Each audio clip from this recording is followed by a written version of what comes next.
ideas of Migmatite formation. You see, Migmatites are formed by partial melting. Okay, who else wants to contribute to that? What happens in partial melting? The igneous rock are heated to a higher temperature and therefore they partially melt and then in form Okay, not well explained. Who wants to add? But there is an idea there. The idea is in place. Who wants to add? Can you add something to this? No?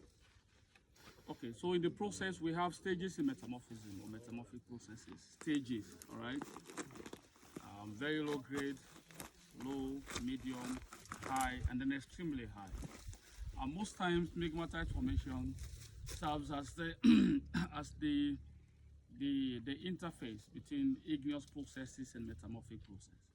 Now somebody will ask a question, what happens if temperature is the factor that causes changes in mineralogy and then rocks continue to transform as temperature increases, not so? Yeah. Let's say the limit of that transformation is exceeded, what will happen to the mineral?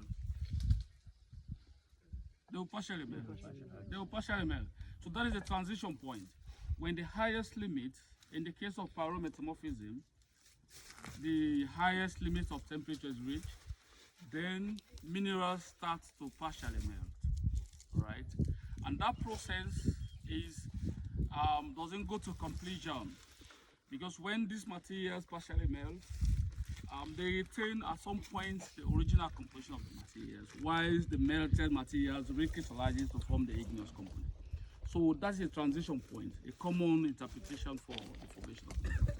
So most times we have extensive metamorphic processes, and then accompanied by partial melting, and then recrystallization of the already melted material. So you can see most part of this has igneous components. You can see here. Are you seeing here with the camera? Yes. And here you can see the metamorphic component. So there is that coexistence. Because if the process goes to completion, what will happen at the end of the eventually? Everything will melt and turn to igneous. Yeah. But because there is some kind of retention of the metamorphic component, and then the partially melted materials will recrystallize to form the igneous component. So they coexist with them. All right. And that is what normally we use as interpretation for these processes. Now you can see